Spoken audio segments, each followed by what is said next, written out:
All right, Brody. Obviously, a very disappointing result, mate. What do you take from that one? I take heaps, yeah, shattered. It's I think, Walter, you mentioned the other day at the press conference, you think the wheels fallen off, and I said, what, you can't? No, I doubt it.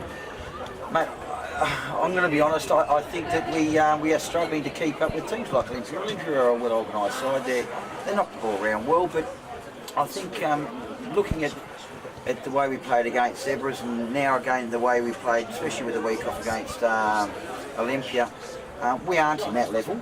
We aren't, and I'll be honest with you, and I'll probably accept what you say. We aren't in that level. Just some of the basics of football are just not in the mentality of some of the players. How do you go to amend that? I know it's a young side, but yeah, I know it's a young side, mate. And I get so enthralled with saying it is young, because I have so many positive thoughts, and I don't know, it's very hard to.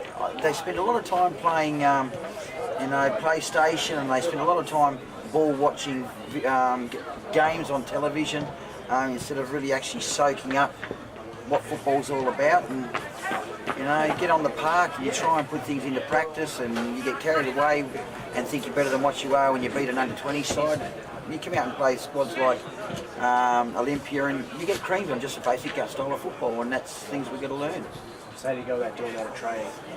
We've been doing it at training, mate, every single time, and it's funny because I think I said this about 3 weeks ago, if you go back to your recordings, that we practice a lot of things at training, and then all of a sudden they seem to walk across the line, and this is where it gets frustrating for me, is they just seem to go back to habits of where they know what to do is wrong, but they still go and do it. Then all of a sudden balls hit the back of the net, and then all of a sudden heads drop left, right and centre, and it's, guys, you don't have to, just because you're 3-0 down, you don't have to drop your head.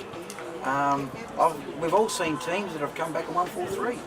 You've got to be able to find some sort of positive environment. And is this a call for maybe some sort of a more senior-oriented recruitment? Mate, I would love to have 1 or 2 senior seasoned players in there, just to help stabilise some of the players. We've got some good players in there, there's no doubt about it, but there's just not.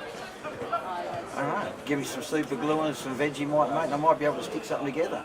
But at the moment, it's just not popping forwards. Brody, do you think it could have been a lot uglier if not for Alex Williams? Mate, absolutely, very much so.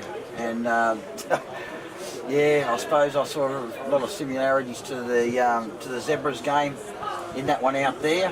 You're sort of playing 1 and 2, and we were sitting 4th, and I suppose sometimes really when you get when you win the first game and you win the third game, and you get a little bit of sort of false dreams come into your season as young players, and they've really done nothing since then.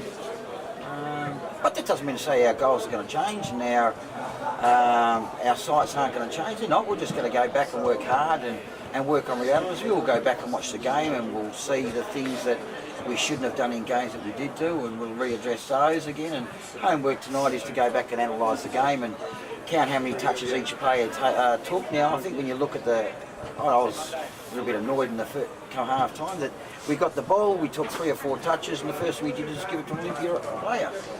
If you can't retain the ball, you can't win the games, and that's happened for the last 2 games, and sometimes it's frustrating, but if you can't pass the ball accurately, pick up a tennis racket. Thanks, Brody. Thanks, man. Thanks, guys.